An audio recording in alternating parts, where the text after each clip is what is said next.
What's up everyone? John Rettinger from Techno Buffalo here, and if I look a little paler than usual, it's because I'm sick.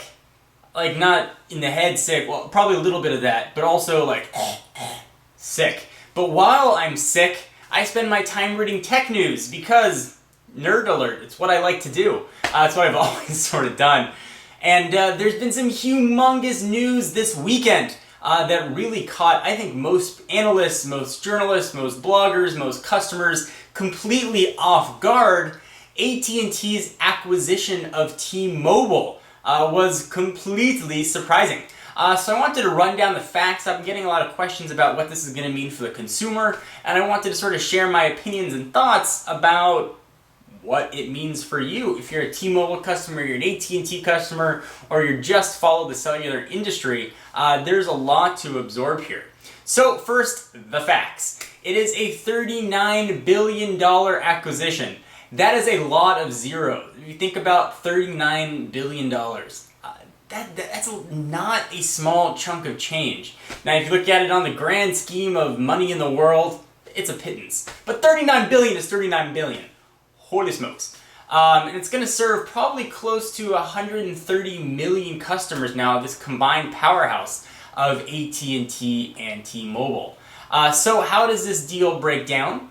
T-Moile News is reporting that T-Mobile's parent company, Deutsche Telekom, I may have massacred that pronunciation. If I did, tell me how to pronounce it properly and I'll make sure I correct it in the next video, is going to get $25 billion in cash money for that T-Moile acquisition. They're going to get $14 billion in stock, which is going to make them an 8% stockholder in AT&T.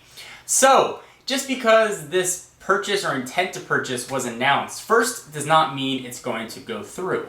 The Department of Justice has to do a very thorough due diligence, and you may hear that term due diligence used quite a bit. Essentially what that means is just do a ton of research and make sure that this is not going to create a monopoly.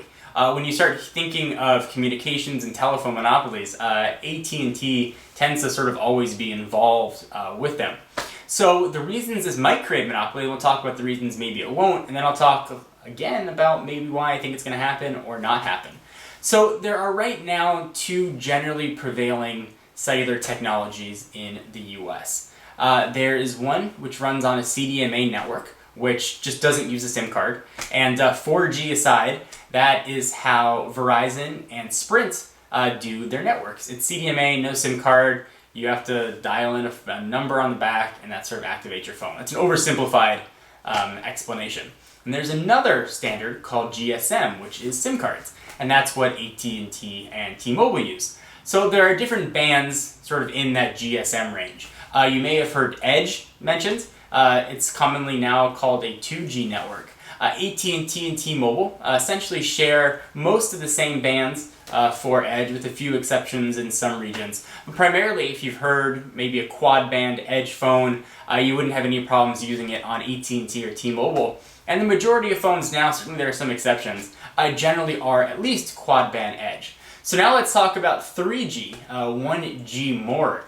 T-Moile has a very strong 3G network with HSPA+, which are now also sort of calling 4G, which we're also going to talk about. I keep saying we're going to talk about, but we are going to get to it. So from the 3G world, T-Moile and AT&T use different spectrums. And spectrum is just the signal that's being sent over the air, how it gets delivered to the device is, again, an oversimplified explanation. But there are different spectrums, so 850, 900, 1700, all that. It's just how it gets to your phone. And if your phone doesn't support the spectrum, you're not going to get the service. So AT&T are both GSM-based technologies, as I mentioned, and both have different 3G bands. So what could happen here is T-Moile, or the new AT&T, could potentially open up their 3G spectrum to make the phones, or future phones, compatible with one set of standards for 3G communication. That also translates to 4G. AT&T is rolling out LTE, which is another GSM-based 4G technology, and coincidentally, one of the ones that Verizon is using to make that even more complicated. And T-Moile has sort of said, maybe we're going to look at LTE, but we haven't really given any plans for it. But look at our HSPA+ network, which is super fast and probably could be considered 4G, and certainly they're branding it as such. So now AT&T is going to have control of this 4G spectrum, you might hear it called AWS, that T-Mobile has. So AT&T is now going to have a complete control, and if this deal gets approved, have complete control over essentially all the GSM phones in the US. Now there are some smaller regional carriers, and there are some MNVOs, whatever they're called, that resell broadband spectrum, or that resell wireless spectrum. But primarily AT&T would be the purveyor of all this GSM business, and that's where we might see a potential monopoly. That leaves this AT&T T-Mobile behemoth competing against Verizon and Sprint. It was widely assumed that Sprint was going to be purchasing T-Mobile, and that would have been less of a monopoly because you would have had two different technologies. Now we've got GSM essentially going to be the de facto standard moving forward in the US just because of install base. There's so many customers that are going to be on it. It's going to be tough for carriers rather, like Sprint and probably Verizon as well, going to feel a pressure as far as securing these mobile devices. If you were a cell phone manufacturer, let's say you were AT&T or Samsung, and you were making a phone and you wanted to maximize your profits for this phone, you could make it a GSM-based phone, which is a much more of a global standard and can be used by potentially now 130 million Americans as well as people all over the world. Or you can make a CDMA version, which could be used on one carrier in the US and not that many carriers abroad. What would you choose? And the answer is very, very, very simple. It's going to greatly reduce, if this deal goes through, the handsets that are going to be available to Verizon and Sprint. Now Verizon is going to be less affected. They're moving to a 4G standard, similar to what T-Mobile has and what AT&T is doing moving forward with LTE. But poor Sprint is stuck with WiMAX, which is another 4G standard to confuse everything. That's not really going to have the longevity of LTE. So it's going to force Sprint essentially to go LTE. It's going to force Verizon to commit further to LTE and sort of move away from that CDMA backhaul, unfortunately. So this is a very complicated and rambly type video. I got a lot of thoughts on this. Is this deal good for the consumer? No. This deal is not good for the consumer at all. You're going to have a lot more phone choices, certainly, on this new AT&T mobile network. I like that, AT&T mobile network. Certainly there's going to be a lot of phone options available, but there's going to be less incentive for this behemoth to compete. Certainly we've seen Verizon and Sprint when they have to lower the data rates, when they have to offer more minutes and such, because of competition.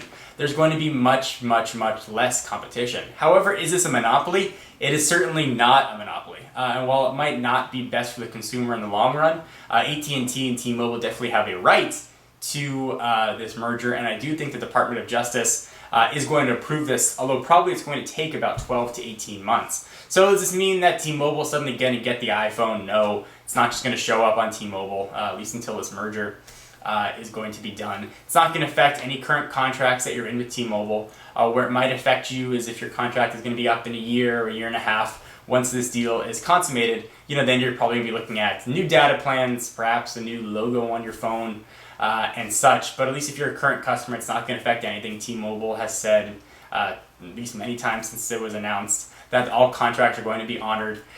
You are going to probably have to adhere to a new pricing scheme once you sign a new contract, but that's sort of the way it goes. So what's going to happen? Not sure. I think it is going to get approved. I think it's going to offer many, many, many more handsets to the GSM folks among us. It's going to really force Verizon and Sprint to compete and innovate. And I wouldn't be overly surprised to start hearing rumors and grumblings of a Verizon takeover of Sprint, or at least potential buyout of Sprint. So this is a very long, rambly, old school John Ford Laker style video when I just sort of stare at you and talk. Curious, if you guys have watched this long, what you think about this buyout. Do you think it's a good thing? Do you think it's a bad thing? Are you outside the country, outside the US, and you really don't care and you're sick of all the news? I'd like to hear what you guys have to say. Did I massacre the pronunciation of Deutsche Telekom? Telecom, I think I pronounced correctly. The Deutsche part, probably not. But just Curious what you guys have to say about all this. We've sort of been following it very closely at Techno Buffalo. And of course, stay tuned to Techno Buffalo for all of this merger news. I'm John Rettinger. I'll see you in the next video. Bye-bye.